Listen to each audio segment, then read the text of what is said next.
నమస్తే, welcome to legend TV. ప్రస్తుతం నాతో పాటు బీఆర్ఎస్ నాయకురాలు పావని గౌడ్ ఉన్నారు. మాట్లాడే ప్రయత్నం చేద్దాం. ఏసీబీ విచారణకు సంబంధించి ఆల్రెడీ కేటీఆర్ గారు హాజరవడం జరిగింది. విచారణ కొనసాగుతున్న సమయంలో ప్రధానంగా కొన్ని ప్రశ్నలు కూడా అక్కడ అడుగుతున్నట్టుగా తెలుస్తా ఉంది. దీని గురించి మాట్లాడే ప్రయత్నం చేద్దాం. నమస్తే అండి. నమస్తే. ప్రధానంగా ఆఖరికి ఏసీబీ విచారణకైతే కేటీఆర్ గారు వెళ్ళడం జరిగింది. దీనికి సంబంధించి మొన్న మీరు మాకు అడ్వకేట్ కావాలని మీరు దాఖలా చేసారో దీనికి సంబంధించి తీర్పు కూడా మీకు అనుకూలంగా వచ్చింది. మరి ఏ విచారణ ఎలా జరుగుతుంది అనుకుంటున్నారు? ఇది కక్షపూరితంగా అనుకుంటున్నారా, ఇంకా దీనికి సంబంధించి ఏమైనా అనుమానాలు ఉన్నాయి? కేసు పెట్టిందే కక్షపూరితంగా వ్యవహరిస్తున్న వ్యవహారంలో భాగంగా కేసు పెట్టిందే కుట్రలు చేయడానికి, కేసు పెట్టిందే ఆయన ఇమేజ్ ను డ్యామేజ్ చేయడానికి. మళ్ళీ దానిలో ఏ విధంగా జరుగుతుంది ఏంది అనేది బయటకు వచ్చిన తర్వాత ఏ విధంగా జరిగింది, ఏ విధమైన క్వశ్చన్లు వేసిండ్రు, ఏ విధమైన ఆన్సర్లు వేసిండ్రు అనేది రామన్న గారే చెప్తారు. ప్రధాన క్వశ్చన్ ఇక్కడ ఆర్బీఐకి అనుమతి లేకుండా ఎట్లా మనీ ట్రాన్స్ఫర్ చేస్తారనేది ఇక్కడ ప్రధాన క్వశ్చన్ గా కనపడతా ఉంది వాళ్ళు అడుగుతున్న క్వశ్చన్ లో. మరి ఏం చెప్పబోతున్నారు? మరి ఆర్బీఐ అనుమతి ఖచ్చితంగా కావాలి కదా. నేను అలాగే ఐఏఎస్ అరవింద్ గారు కూడా దీని మీద స్పందించి నాకు కేటీఆర్ గారు, మంత్రి కేటీఆర్ గారు చెప్పడం వల్లే నేను ట్రాన్స్ఫర్ చేయడం జరిగిందని కూడా ఆయన చెప్పారు. మరి దీనికి ఎట్లా చూస్తారు? ఇప్పుడు ఒక ఓటుకు నోటు దొంగ, ఒక క్రిమినల్ మెంటాలిటీ ఉన్నాడు, పాలిస్తే తెలంగాణ రాష్ట్రం ఎంత దౌర్భాగ్యంగా మారుతుంది అనడానికి నిదర్శనమైన రేవంత్ రెడ్డి పాలనలో మనం నడుస్తున్నాం. ఈ పాలనలో ఏం జరిగినా అతిశయోక్తి లేదు, ఆశ్చర్యపోవాల్సిన పనులు లేవు. ఏదైనా జరగనియండి, ఏదిన్ని కూడా ఎదుర్కోవడానికి సిద్ధంగానే ఉన్నాము. ఇంకొకటి ఏంటంటే ఆర్బీఐ ఈబీఐ అని చెప్తున్నారు. అరవింద్ కుమార్ గారు అప్రూవర్ గా మారిండ్రు అనేసి ఫేక్ ప్రచారాలు చేస్తున్నారు. కేటీఆర్ అన్న గారు నిజాయితీకి మారు పేరు కాబట్టే నేను ఎలాంటి తప్పు చేయలేదు. అసలు తెలంగాణ రాష్ట్ర ఇమేజ్ ను పెంచడానికి మాత్రమే నేను డబ్బులు ఎంట్రీ ఫీజు కట్టడం జరిగింది అనేసి మా అధికారులతోటి నేను సంప్రదించిన, మా అధికారులు ట్రాన్సాక్షన్స్ చేసిండ్రు అనేది కూడా చెప్పిండ్రు. దాంట్లో నా తప్పు లేదు, అధికారుల తప్పు లేదు. హైదరాబాద్ నగరానికి బ్రాండ్ ఇమేజ్ పెంచడానికే చేసిన అని చెప్పిండ్రు. ఈ 54 కోట్లు అనేది, 600 కోట్లు అనేది, 400 కోట్లు అనేది మరి ఎంత అనేది రేవంత్ రెడ్డి తెలుసుకోవాలి ఫస్ట్. ఎందుకంటే అసెంబ్లీ సాక్షిగా ఏం చెప్పిండు రేవంత్ రెడ్డి అనేటోడు? 600 కోట్ల ట్రాన్సాక్షన్స్ చేతులు మారడాన్ని నేను ఆపినా అని చెప్పిండు. మరి ఏ విధంగా ఆపిండు, ఏం చేసిండు అనేది ఏసీబీ వాళ్ళు ఒకసారి రేవంత్ రెడ్డిని కూడా ఆ మాటలను తీసుకొని స్వీకరించి ఈయనను కూడా ఒకసారి విచారణ జరపాలి. కానీ అంటే ఒకవేళ కస్టడీ కోరితే ఏంటి పరిస్థితి? ఒకవేళ కస్టడీ కోరి ఒకవేళ నిజంగా కస్టడీలోకి తీసుకోగలిగితే కేటీఆర్ గారిని మరి ఎట్లా రియాక్ట్ అవ్వబోతున్నారు మరి బీఆర్ఎస్ నాయకులు? ఏంటండి అంటే ఒకవేళ కేటీఆర్ గారిని కస్టడీలోకి కోరితే, ఒకవేళ ఇప్పుడు ఈ రోజు జరుగుతున్న చర్చ ప్రకారం కొంత చర్చ ఏదైతే జరుగుతా ఉందో ఖచ్చితంగా మళ్ళీ పోలీసులు కస్టడీ కోరబోతున్నారు. కేటీఆర్ గారిని కస్టడీలో కోరి ఖచ్చితంగా ఆయన అరెస్ట్ చేసే ఛాన్స్ ఉంది నెక్స్ట్ విచారణకి అనేది ఒక చర్చ జరుగుతూ ఉంది. మరి మీరేం చెప్పదలుచుకున్నారు? ఒకవేళ కస్టడీ కోరి నిజంగా అరెస్ట్ చేయగలిగితే ఏం చేస్తారు? ఏంటి పరిస్థితి? రేవంత్ రెడ్డి అనేటాయనే ఇప్పుడు ఏం చేయదలుచుకున్నాడు? మరి హోమ్ మినిస్టర్ డైరెక్షన్స్ ఏం వచ్చినాయి, మరి ఎప్పుడు కస్టడీ కోరుకుంటాడు, ఎప్పుడు లోపలేస్తాడు అనేది రేవంత్ రెడ్డికే తెలుసు. ఏది జరిగినా కూడా ఎదుర్కోవడానికి సిద్ధంగా ఉన్నాం. చట్టాల మీద, న్యాయస్థానాల మీద మాకు గౌరవం ఉన్నది.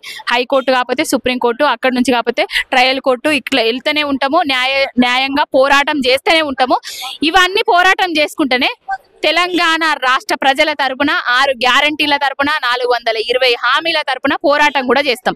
ఇంకొకటి, ఢిల్లీ ఎలక్షన్ సందర్భంగా 90 లక్షల మహిళా అకౌంట్లలో 2500 రూపాయలు వేసినామనేసి అక్కడ ప్రచారంలో చెప్తాను సుప్రియ అనేటామె.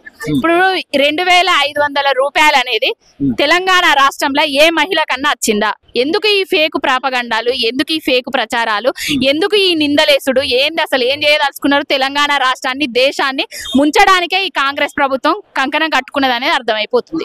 అంటే కాంగ్రెస్ నాయకులు కావచ్చు, కొంతమంది మహిళలు కూడా మాట్లాడుతూ ఉన్నారు. ఇది లొట్టపీస్ కేసు అన్న కేసుని ఎందుకు అంత భయపడతా ఉన్నాడు కేటీఆర్? ఎందుకు లాయర్ అనుమతి ఎందుకు? లాయర్ ఎందుకు లోపలికి ఒక్కడే వెళ్ళి ఎదుర్కోవచ్చు కదా? ఈ లొట్టపీస్ కేసే కదా, చిన్నదే కదా, మరి ఎందుకు ఎదుర్కోలేకపోతున్నాడు అనేది చర్చ జరుగుతా ఉంది. దీనికి ఏం? ఇప్పుడు ఈ లొట్టపీసు కేసు మీద మహిళలు మాట్లాడాల్సింది కాదు. ఈ లొట్టపీసు కేసు మీద కాంగ్రెస్ మహిళలు మాట్లాడాల్సిన అవసరం లేదు. ఏ లొట్టపీసు మీద మాట్లాడాలంటే మీరే రేవంత్ రెడ్డి ఏదైతే 2500 ప్రతి మహిళ అకౌంట్ లో వేస్తానని అధికారంలోకి వచ్చిండో, తులం బంగారం కళ్యాణ లక్ష్మి రూపకంగా ఇస్తా అని అధికారంలోకి వచ్చిండో, మహిళలకు 2000 పెన్షన్ నుంచి 4000 పెన్షన్ చేస్తా అని అధికారంలోకి వచ్చిండో, రైతు భరోసా రైతు బీమాల గురించి ఒకసారి మీ రేవంత్ రెడ్డి దగ్గర చర్చించుర్రి. ఈ లొట్టపీసి కేసు గురించి న్యాయస్థానాలు చూసుకుంటే, చట్టాలు చూసుకుంటే మేము ఏ విధంగా ఎదుర్కొంటామో ఆ విధంగా ఎదుర్కొంటాము.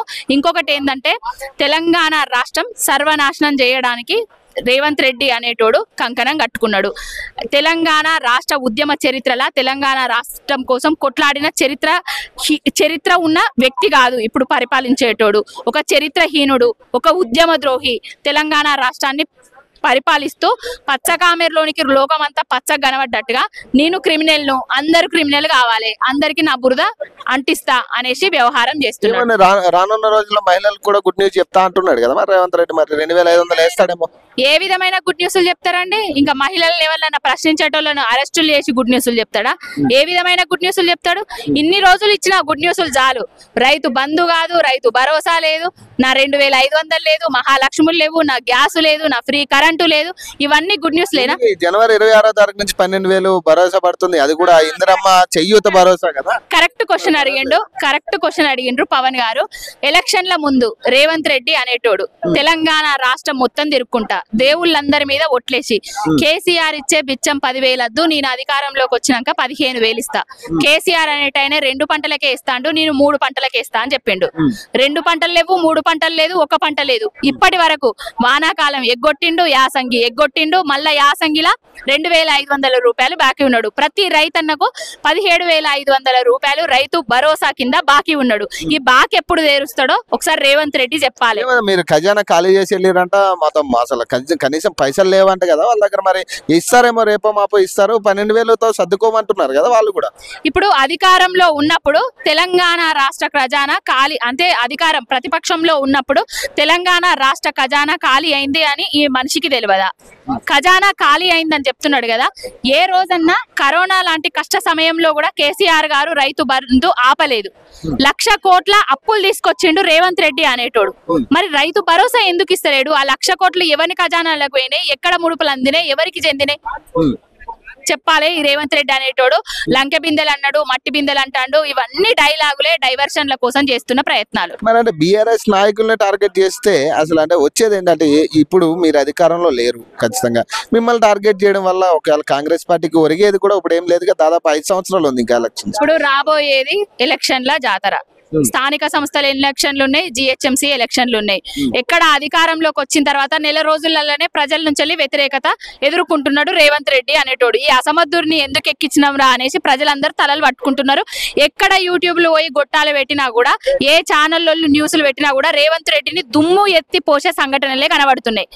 ఆయన పేరు విలువకపోవడం దగ్గర నుంచి ఆయన ఇజ్జత్ తీసే కార్యక్రమాలే జరుగుతున్నాయి. మీరే చేస్తా ఉన్నారంట, ఇవన్నీ కూడా మీరే చేస్తా ఉన్నారంట. మరి మీరు ఎందుకు వాళ్ళని ప్రోత్బలం చేస్తారు? రేవంత్ రెడ్డి అనేటోడు ఇది వరకు కేసీఆర్ గారి మీద ఈ విధంగానే చేసిండు కాబట్టి మేము కూడా గట్లనే చేస్తాడు అనుకుంటున్నాడు. ఆ దొంగ, ఆ లత్తకోరగాడు, ఆ లొట్టపీస్ గాడు ఇలాంటి కార్యక్రమాలు ఆయనే పరిపాలన ఇష్టం లేకనే ప్రజలు తిరగబడుతున్నారు. ఇంకొకటి, ఈ ఎలక్షన్ లో స్థానిక సంస్థల ఎలక్షన్ల లబ్ధి పొందడానికి మాత్రమే బీఆర్ఎస్ పార్టీ మీద, కేటీఆర్ గారి మీద నెగిటివ్ ఇమేజ్ తీసుకొద్దామని చూస్తున్నాడు. దేనికి భయపడేది లేదు. మేము ఉద్యమం నుంచి వచ్చిన నాయకులము, యుద్ధం చేసిన వాళ్ళము. ప్రతి దానికి యుద్ధం ఉంటది, పోరాటం చేస్తాం, ప్రతి దానికి ప్రశ్నిస్తాము. ఈ 6 గ్యారంటీలు ఇచ్చేదాకా నిన్ను వదిలిపెట్టేది లేదు రేవంత్ రెడ్డి, కాంగ్రెస్. Thank you.